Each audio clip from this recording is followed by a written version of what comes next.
네, 오늘도 수요예배 함께 하신 여러분 주님으로 환영합니다. 우리 이 시간 내가 매일 기쁘게 성령님이 함께 계심을 함께 고백하겠습니다.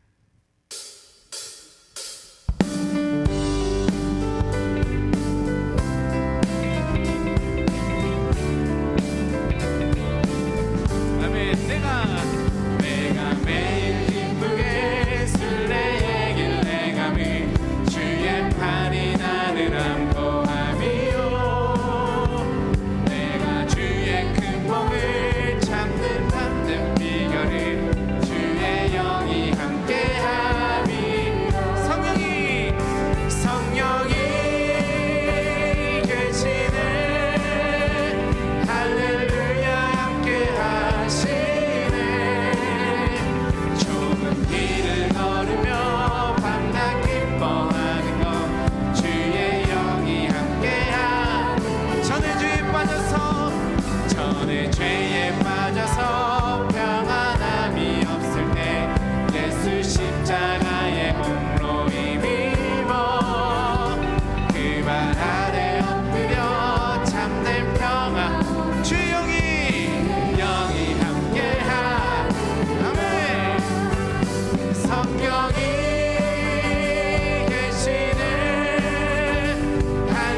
세상 모든 욕망과 나의 모든 정욕을 십자가에 이미 못을 박았네. 어두운 밤이 지나고 무거운 짐 벗으니 주의 영이 함께함이라. 아멘. 성령이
세상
원합니다.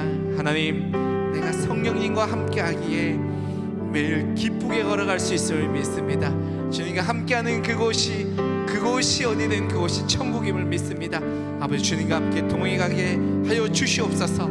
그런 내가 되게 하여 주시옵소서 라는 고백으로 시간 다 함께 기도하며 나가겠습니다. 기도합니다. 하나님, 감사함을 드립니다. 아버지, 하나님, 성령이 나와 함께 하시기에, 내가 예수 그리스도와 함께 하기에 내가 걸어가는 그곳이, 내가 있는 어디든 그곳이 바로 천국임을, 하늘나라임을 믿습니다. 아버지 하나님, 내가 매일매일 주님과 함께 기쁨으로 걸어가도록 하여 주시옵소서. 감사함으로 걸어가도록 하여 주시옵소서. 예수님과 동행하는 나의 삶이 되게 하여 주시옵소서. 아버지 하나님, 다른 어떤 것 바라보지 않습니다. 다른 어떤 것 바라보지 않습니다. 예수 그리스도 바라보고, 예수 그리스도만을 바라보고 오늘 주님과 함께 동행할 때 나의 모든 삶 가운데 함께 하신 주님의 은혜를 기대하며 사모합니다. 아버지, 채워주시고 붙들어주시고 놓치지 않는 나의 모든 삶이 될 수 있도록 주님 인도해 주시고 주님 붙들어주시고 역사하여 주시옵소서.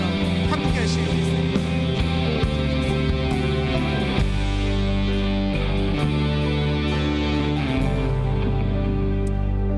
감사함을 드립니다. 이 모든 말씀 언제나 우리와 함께 하시는, 우리와 동행하시는 우리 주 예수 그리스도의 이름으로 간절히 기도드립니다. 아멘.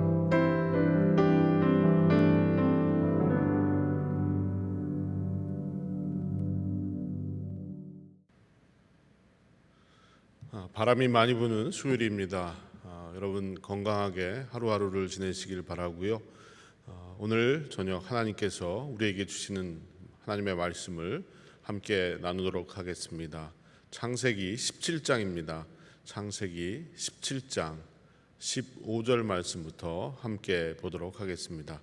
창세기 17장 15절부터 27절 말씀 한 목소리로 우리가 같이 한번 읽어보도록 하지요.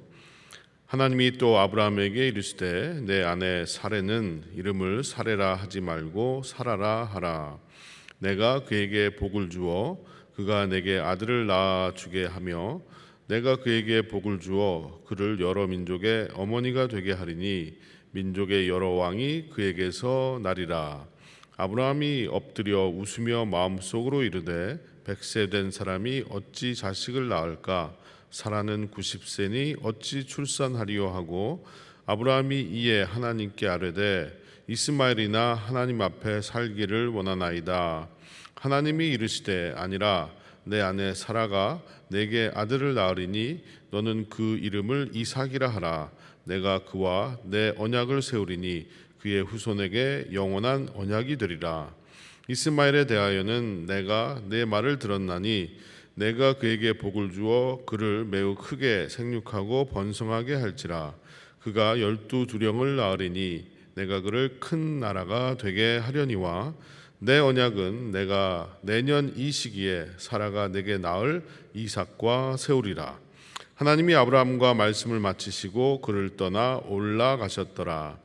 이에 아브라함이 하나님이 자신에게 말씀하신 대로 이날에 그 아들 이스마엘과 집에서 태어난 모든 자와 돈으로 산 모든 자 곧 아브라함의 집 사람 중 모든 남자를 데려다가 그 포피를 베었으니 아브라함이 그의 포피를 벤 때는 99세였고 그의 아들 이스마엘이 그의 포피를 벤 때는 13세였더라. 그날에 아브라함과 그 아들 이스마엘이 할례를 받았고 그 집의 모든 남자 곧 집에서 태어난 자와 돈으로 이방 사람에게서 사온 자가 다 그와 함께 할례를 받았더라. 아멘. 동양 철학에서는 이름을 운명이라고 말합니다. 이름을 어떻게 짓느냐에 따라서 그 사람이 행복해질 수도 있고 불행해질 수도 있으며 또 성공할 수도 있고 실패할 수도 있다라고 말합니다. 그래서 사람들이 뭐 일이 좀 안 풀리거나 또 성공을 바란다거나 할 때는 이름을 바꾸는 경우들을 보게 됩니다.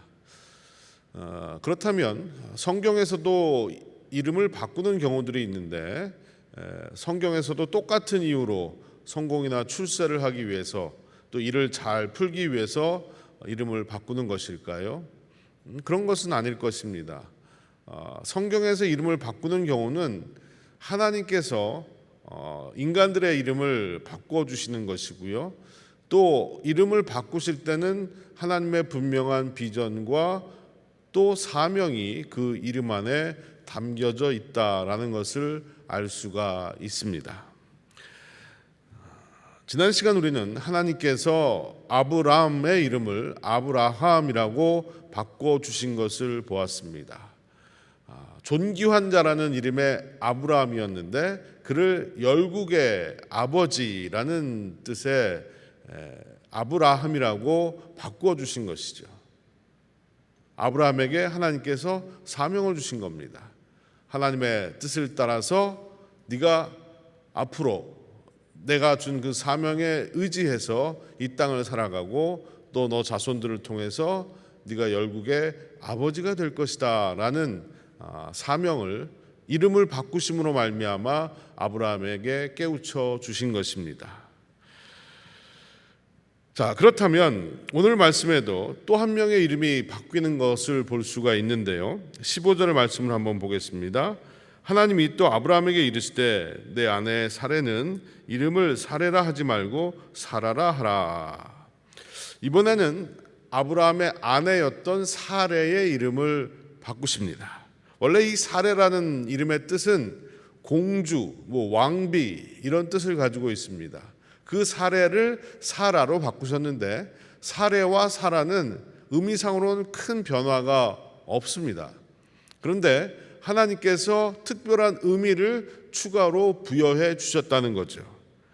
16절 말씀을 보시면 내가 그에게 복을 주어 그가 내게 아들을 낳아 주게 하며 내가 그에게 복을 주어 그를 여러 민족의 어머니가 되게 하리니 민족의 여러 왕이 그에게서 나리라. 자, 이 말씀은요, 사라에게는 굉장한 여러 가지 의미가 있었습니다. 성경에서 여성 가운데 하나님이 이름을 바꿔주신 사람은 이 사라가 유일합니다. 또 계명과 함께 그녀에게 주신 이 말씀은 그녀에게는 복음과도 같은 것이었습니다. 평생 아이를 낳지 못하는 여인으로 살았는데 분명하게 하나님은 네가 아이를 낳게 될 것이다 라고 말씀을 하셨을 뿐 아니라 여러 민족의 어머니가 되게 하시고 그 자식들 중에서 왕들이 나오게 될 것이다 라는 놀라운 말씀을 하신 거죠. 우리는 여기서 다시 한번 인간의 생각과 하나님의 생각이 많이 다르다라는 것을 깨닫게 됩니다.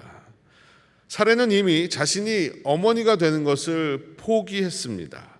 그래서 그의 여종 하갈을 통해서 아들을 낳게 하고 그 아들을 후손으로 삼으려고 했던 것입니다. 그 후로부터 13년이 지났던 지금 이 순간은 인간적으로 봤을 때, 생물학적으로 봤을 때 더더욱 아이를 낳기가 어려운 나이입니다. 불가능한 나이입니다. 그래서 사라는 모든 것을 포기했을 것이고 혹시라도 기적이 일어난다면 제발 아들 하나만 얻으면 좋겠다라는 생각 정도 했을 수 있을 것입니다. 하지만 하나님은 자식을 낳는 것은 물론이거니와 한 아이의 어머니가 아니라 여러 민족의 어머니가 되게 하시겠다라는 생각을 가지고 계셨다는 거죠. 이것이 하나님이 사라에게 가지셨던 꿈이고 또 하나님의 사명이었습니다. 비전이었습니다. 우리도 사라와 같은 마음으로 인생을 살아갈 때가 자주 있습니다. 하나님이 나에게도 가지고 계신 분명한 생각과 사명을 망각하고 그냥 한몸 추스리기 급급해서 살아갑니다. 또 우리 가정 돌보는 일에만 몰두하면서 살아갑니다. 하지만 나를 향하신 하나님의 생각과 계획은 훨씬 더 크고 놀라운 것일 수 있습니다. 우리가 잘 아는 안데르센 동화 중에 미운 오리 새끼라는 동화를 여러분들이 잘 아실 겁니다. 오리 새끼들 중에 백조 한 마리가 끼어 있었습니다. 그런데 외모가 많이 다르니까 오리들로부터 따돌림을 당하고 외면을 당합니다. 백조는 항상 자기 자신에 대해서 불만이었고 어떻게 해서든지 이 오리들처럼 되고자 많은 애를 쓰면서 살아갑니다. 자신이 백조라는 사실도 알지 못하고, 자신은 분명 이 오리들보다 훨씬 더 아름답고 귀한 존재라는 것을 깨닫지 못하고 그 오리들 속에 섞여서 살아가고 말았다는 것이죠. 물론 나중에 돼서야 자신이 백조라는 것을 깨닫게 되지만, 우리는 어쩌면 이런 백조처럼 이 세상을 살아가고 있는지도 모릅니다. 저 역시도 마찬가지입니다. 저 역시도 항상 저 자신에 대해서 내가 뭐 그리 대단한 사람이라고, 나는 그저 지금 내가 해야 될 일만 열심히 하면서 살면 된다라는 생각을 가지고 살 때가 많았습니다. 저를 향한 하나님의 생각과 저를 향한 하나님의 비전에 대해서는 크게 관심을 두지 않았던 것이죠. 그런데 만약 하나님이 저의 생각과 다르시다면 저의 인생은 어떻게 변화될지 모르는 것입니다. 나를 향한 하나님의 비전과 꿈을 내 스스로가 막아버리고 세상 속에서 지친 모습으로 하루하루를 살아가는 것이 내가 아닌가라는 생각을 하게 됩니다. 여러분은 어떠십니까? 사례처럼 이미 나에 대해 포기하거나 어떤 기대도 걸지 않고 살고 계십니까? 아니면 사례처럼 한 아이의 엄마로 사는 것이 내 인생의 전부라는 생각에 갇혀서 하나님의 큰 뜻을 보지 못하며 살고 있지는 않으십니까? 하루하루 먹고 사는 것, 그리고 가족들을 돌보는 것, 이것만이 내게 주어진 유일한 사명이 아닐 수 있습니다. 하나님은 나를 향해 더 큰 기대를 가지고 계시고 더 큰 사명을 주시는데, 나는 계속 그것을 거부하고 포기하면서 살지 말고 하나님의 뜻을 따르면서 살아가라는 메시지로 오늘 말씀을 생각해 보시길 바랍니다. 사례가 여러 민족의 어머니가 되기를 바라셨던 것처럼 오늘 내가 여러 사람들을 섬기고 돕고 또 여러 사람들을 행복하게 하는 그런 사람들로 살기를 원하실지 모릅니다. 그렇다면 우리는 무언가를 다시 시작해 보아야 합니다. 또 나의 삶의 목적과 목표도 수정해야 합니다.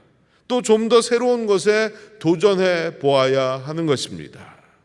하나님이 나를 통해서 영광을 받으시고 큰 일을 이루어 가실 것을 기대하면서 하루하루를 살아갈 수 있는 저와 여러분이 되기를 바랍니다. 나의 생각과 하나님의 생각은 분명 다를 수 있다는 것을 우리는 늘 잊지 말아야 할 것입니다. 이어지는 말씀을 보시면 사례를 여러 민족들의 어머니가 되게 하시겠다라는 하나님의 말씀을 들었던 아브라함의 반응을 이야기하고 있습니다. 17절 말씀을 보시면 아브라함이 엎드려 웃으며 마음속으로 이르되 100세 된 사람이 어찌 자식을 낳을까? 사라는 90세니 어찌 출산하리요? 하고, 아브라함은 사라가 자식을 낳는다는 이 말씀에 웃음으로 반응을 했습니다. 그러면 아브라함의 웃음의 의미가 무엇이겠습니까? 대체적으로 많은 신학자들은 이 웃음의 의미는 불신과 비웃음이다라고 생각을 합니다. 물론 그렇게 생각하지 않는 사람도 있지만요. 이런 추측을 뒷받침하는 말씀이 뒤에 나오는 마음속으로 100세 된 사람이 어찌 자식을 낳을까라고 아브라함이 마음속으로 생각했다는 것입니다. 불가능한 일이라는 판단이 그에게 있었기 때문에 그는 그저 웃을 수밖에 없었던 것입니다. 그리고 다음 말씀을 한번 또 보시길 바랍니다. 18절 말씀을 보시면 아브라함이 이에 하나님께 아뢰되 이스마엘이나 하나님 앞에 살기를 원하나이다. 아브라함이 하나님께 대해서 한 말입니다. 다른 자식은 뭐 필요도 없고 그냥 이미 내가 낳은 아들 이스마엘이나 하나님 앞에서 잘 살게 해주십시오 라고 이야기를 했다는 거죠. 아브라함의 생각 속에는 사례가 자식을 낳는다는 옵션은 전혀 없었던 것 같습니다. 하나님의 말씀이 농담처럼 들렸고 또 하나님의 초자연적인 능력에 대한 믿음도 그에게는 전혀 없어 보입니다. 저는 믿음의 조상 아브라함의 이런 모습을 보면서 어떻게 믿음의 조상이 이런 생각을 하나라고 생각하기보다는 그의 연약한 믿음의 모습이 바로 저의 모습이다라는 생각이 들었습니다. 믿음의 조상에게도 불신이 있고 의심이 있었던 것이 오히려 저에게 위로가 됩니다.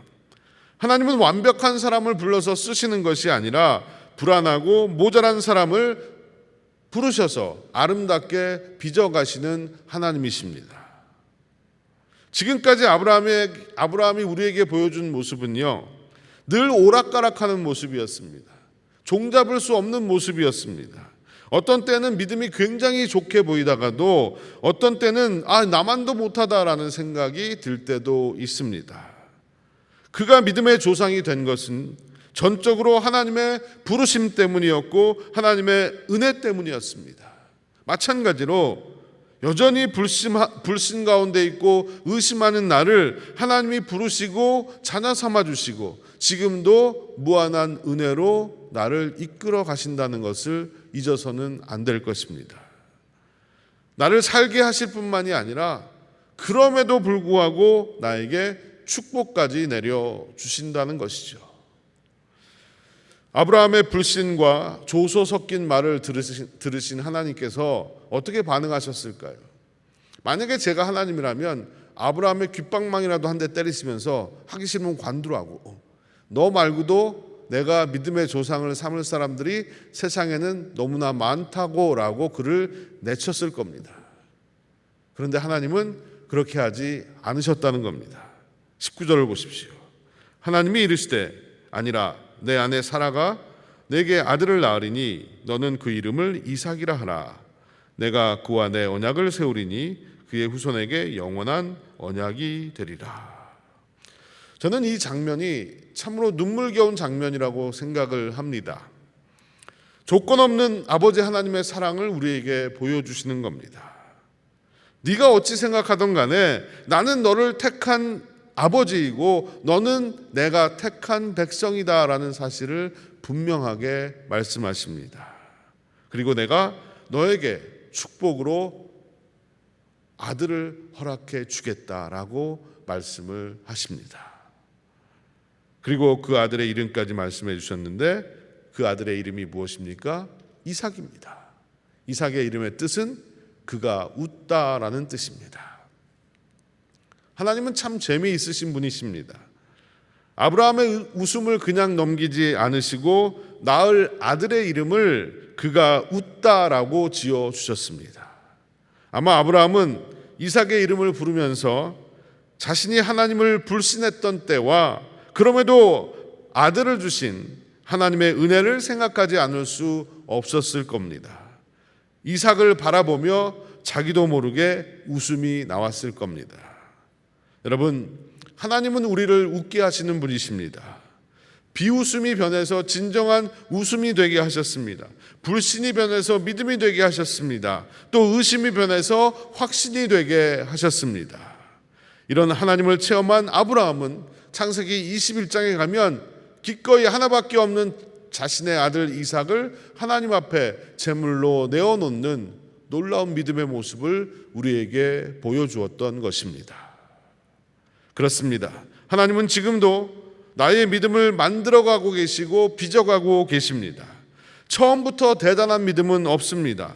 의심과 불신 속에서도 하나님은 나를 포기하지 않으시고 만지시고 빚으시는 하나님의 그 은혜가 오늘 저와 여러분에게도 동일하게 임재한다는 사실을 잊지 마시길 바랍니다.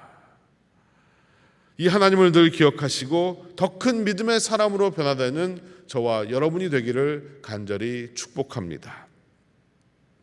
하나님은 우리의 믿음을 성숙시키기 위해서 우리를 다르게 대하시는 분이라는 사실도 잊지 마시길 바랍니다. 처음 신앙생활을 시작할 때는요, 하나님만 생각해도 눈물이 나고 기쁘고 또 기도만 해도 하나님이 다 들어주실 때가 있습니다. 그래야 우리에게 믿음이 생기기 때문에 하나님은 처음 믿음을 갖는 자들에게는 이런 식으로 대해 주십니다. 하지만 어느 정도 시간이 지나면 때로는 하나님께서 나의 기도를 거절하시기도 하고 어려움과 아픔이 내 인생에 찾아오기도 합니다. 이때 하나님은 우리에게 무엇을 원하시는가? 더 깊은 관계를 원하신다는 겁니다. 더 깊은 믿음으로 들어가기를 원하신다는 겁니다. 어린아이와 같은 믿음이 아니라 성숙한 믿음이 우리에게 있기를 원하시기에 하나님은 우리를 연단하신다는 것입니다. 그런데 중요한 것은 무엇이냐? 하나님은 택하신 나를 결코 떠나지 아니하시고 버리지 아니하시고 항상 나와 함께 하시고 인도하시는 분이시다라는 것이 중요한 사실입니다. 오늘 말씀에서 그 다음 아브라함에게 하나님께서 주신 말씀을 한번 보십시오. 하나님의 사랑이 얼마나 크고 놀라운지를 다시 한번 깨닫게 합니다. 20절 말씀을 제가 한번 읽어보겠습니다. 이스마엘에 대하여는 내가 내 말을 들었나니 내가 그에게 복을 주어 그를 매우 크게 생육하고 번성하게 할지라. 그가 12두령을 낳으리니 내가 그를 큰 나라가 되게 하려니와. 저는 이 장면에서 왜 감동을 했는가 하면 자칫 소외되고 버림받을 수 있는 이스마엘을 하나님께서 잊지 않고 챙겨주셨다는 것입니다. 비록 이삭을 통해 하나님의 약속을 이어갈지라도 인간의 실수로 생긴 아들이었던 이스마엘도 하나님께서 복을 주시고 그의 인생을 축복하시고 인도해 주신다는 겁니다. 이 약속은 하갈에게 주셨던 약속이고 아브라함에게 다시 확인하셨습니다. 그리고 창세기 25장에 가서는 이 약속이 이루어지는 것을 보게 됩니다. 우리는 우리가 원하는 하나님만을 생각합니다.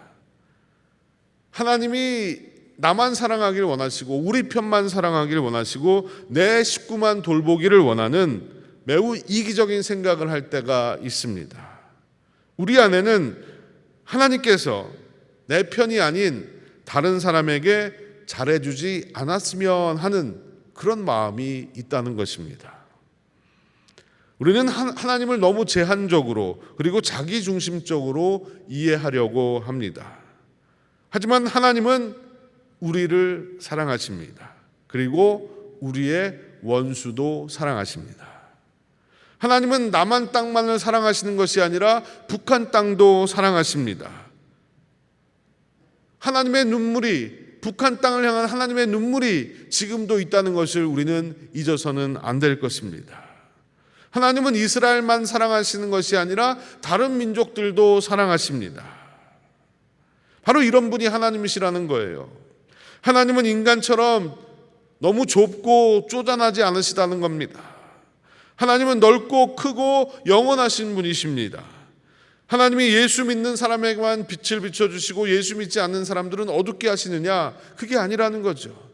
예수 믿는 사람만 돈을 많이 벌게 해주시고 예수 못 믿는 사람들은 다 가난하게 하시는 거냐? 그게 아니라는 거예요.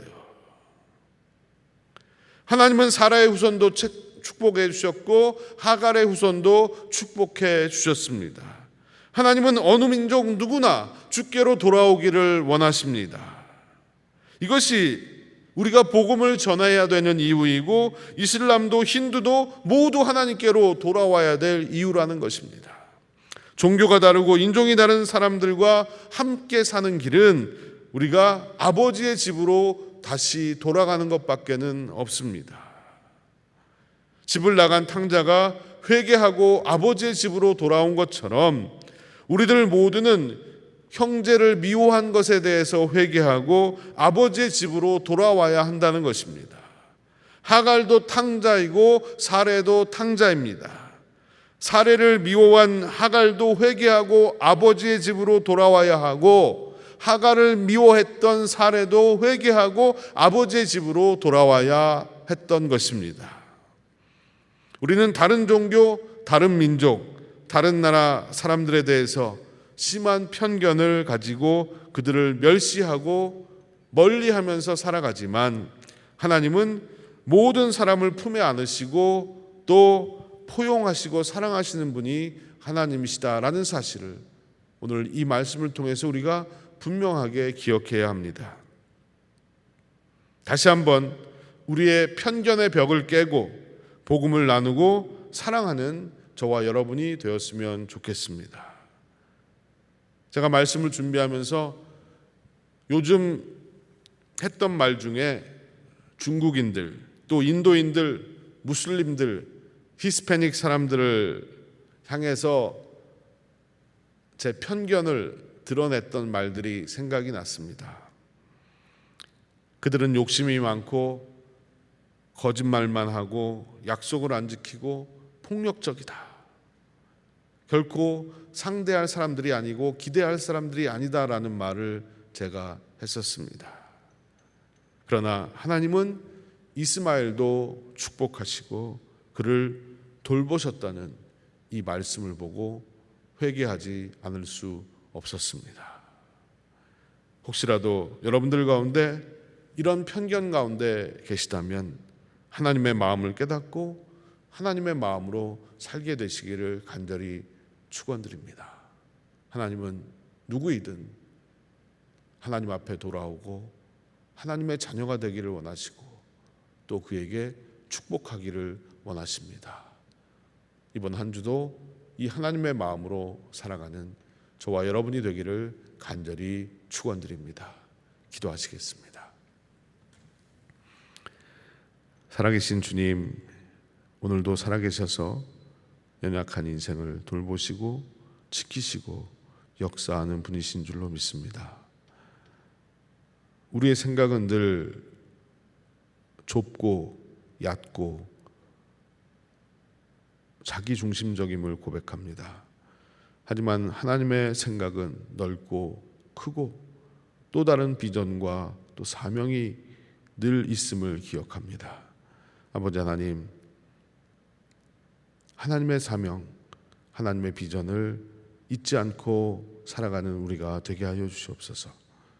하나님께서 나를 더 크게 쓰시기를 원하시는데 나는 여전히 작은 모습으로 살아가기를 원하고 하나님의 사명을 거부하면서 살아가고 있다면 하나님이 용서하여 주시옵시고 우리가 기꺼이 하나님의 뜻, 하나님의 사명을 따르는 자들이 되게 하여 주시옵소서. 아버지 하나님, 하나님은 이스마엘도 축복하시고 구원하시기를 원하십니다. 우리가 누군가에게 가졌던 편견이 있었다면 주님 내려놓게 하여 주시옵시고 하나님의 마음으로 이 땅을 살게 하여 주시옵소서. 하나님의 사랑을 나누며 살게 하여 주시옵시고 또 하나님의 사랑 안에 하루하루가 달라지는 우리의 인생이 되게 하여 주시옵소서. 아버지 하나님, 오늘 이 말씀을 통해서 우리 각자에게 깨우쳐 주신 것이 있다면 그 말씀을 붙들고 남은 한 주도 승리하면서 살게 하여 주시옵시고 하나님의 백성으로 우리를 돌보신 것처럼 하나님이 세상을 주관하시고 역사하시는 하나님이시라는 사실을 잊지 않고 주님만을 바라보며 살아가는 우리 모두가 되게 하여 주시옵소서. 감사드리며 이 모든 말씀을 예수님의 이름으로 기도드리옵나이다. 아멘. 축도하겠습니다. 지금은 우리 구주 예수 그리스도의 한량없는 은혜와 아버지 하나님의 놀라우신 사랑과 성령님의 감화감동 역사하심이 하나님 당신의 계획과 당신의 생각과 당신의 사명을 따르며 살게 하여 주시옵소서. 당신의 마음을 따라서 살게 하여 주시옵소서. 고백하며 주님을 예배한 사랑하는 빈내리의 모든 성도들, 그들의 가정과 일터 위에 주님의 교회 위에 영원토록 함께 하시옵기만을 간절히 축원하옵나이다. 아멘.